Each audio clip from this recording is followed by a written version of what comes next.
दुविधा में दोनों गए माया मिली न राम।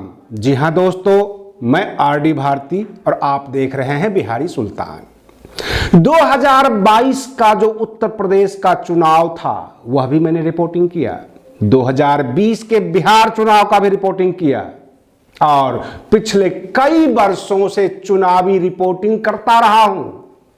और मैं ये दावे के साथ कह सकता हूं, बसपा पुनर्जीवित हो सकती है, बहुजन समाज पार्टी की सत्ता भी आ सकती है, लेकिन एक बहुत बड़े बदलाव की जरूरत है। अभी आने वाले दिनों में हिमाचल प्रदेश का चुनाव होगा, गुजरात का चुनाव होगा। क्या बहन मायावती जी 6 महीने के लिए हिमाचल निवास करेंगी?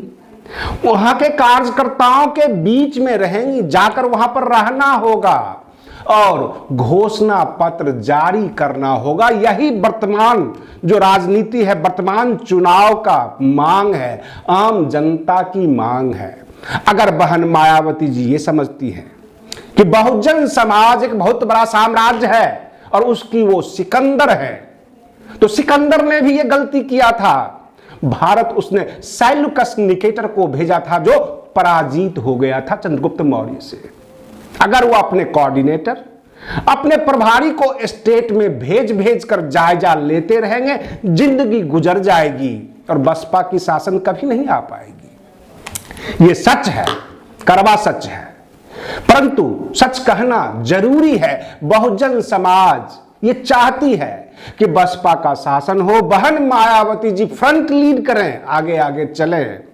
हो सकता है उनकी उम्र ज्यादा है, वो महिला है, लेकिन सामने होने के लिए ये जरूरी नहीं है कि मंच पे ही चढ़ना है और चीखना चिल्लाना है, सड़कों पे दौड़ना है, यह जरूरी नहीं। कम से कम सामने होना तो चाहिए। और रही बात ये, घोषणा पत्र जरूरी है। उस घोषणा पत्र को देखकर बहुजन समाज गौरवान्वित होता है कि अगर बसपा का शासन आएगा तो बहुजन समाज को ये सारी सुविधाएं मिलेगी। आपस में डिस्कशन होता है, माउथ पब्लिसिटी होती है और एक दूसरे से बात करते हैं कि बहन जी ने घोषणा पत्र में ये सब डाला है। और ये घोषणा पत्र आम आदमी पार्टी भी देती है, भाजपा भी देती है, कांग्रेस भी देती है, कोई नई मांग नहीं है समाज की। हिमाचल का चुनाव है सामने और बहन जी अगर 6 माह के लिए हिमाचल प्रदेश को पकड़ लेती हैं, वहां के हर इलाके में घूमती हैं, 68 विधानसभा सीट, आपको क्या लगता है कितनी सीट निकल सकती है अगर बहन जी सामने हो? आप अपने कमेंट्स में हमें बता सकते हैं।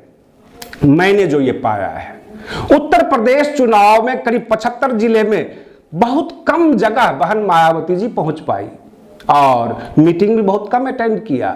अगर वो ये सोचती हैं कि केवल उत्तर प्रदेश पकड़ कर रह जाए और जो उनके कोऑर्डिनेटर हैं बसपा के, जो बसपा के शीर्ष नेतृत्व है, केवल उत्तर प्रदेश पर फोकस करते रहेंगे, तो उसके लिए पूरे 5 साल इंतजार करना है।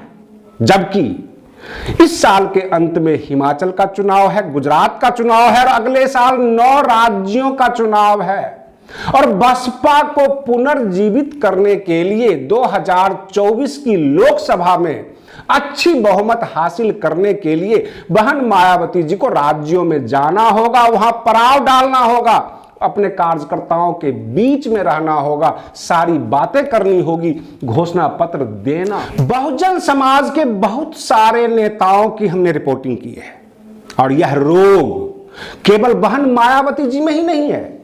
जो संविधान सभा के सदस्य हुआ करते थे बाबू जगजीवन राम, वह भी केवल बिहार तक ही घूम फिर कर रह जाते थे, ऐसे पूरे देश में उनका नाम था। उप प्रधानमंत्री थे और प्रधानमंत्री बनने वाले थे, लेकिन बदकिस्मती यह थी वो बहुजन समाज से थे, उन्हें दबाया गया। रामविलास पासवान जी, वह भी बिहार की राजनीति में एक्टिव थे, बिहार से बाहर निकलते ही नहीं थे। और ठीक उसी तरह बहन मायावती जी उत्तर प्रदेश की राजनीति से बाहर नहीं निकलती हैं।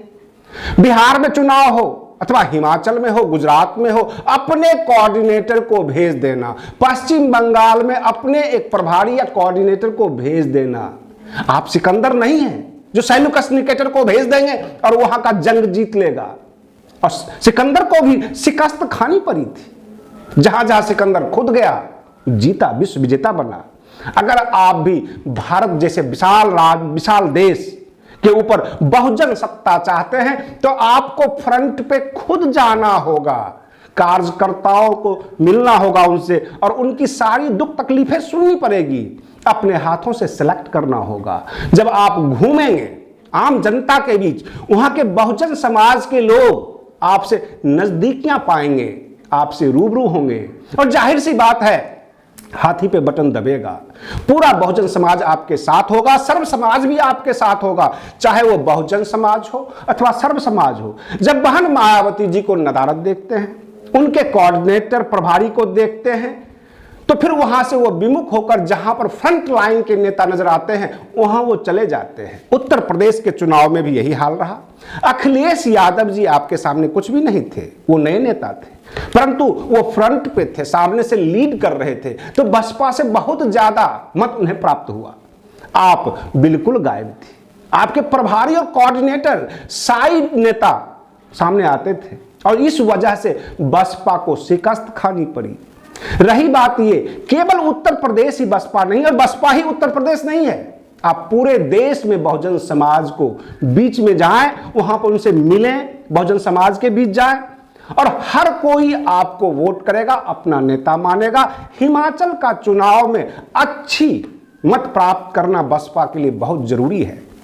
आप बने रहिए बिहारी सुल्तान चैनल पर। हम फिर मिलते हैं अगले वीडियो में, तब तक के लिए धन्यवाद।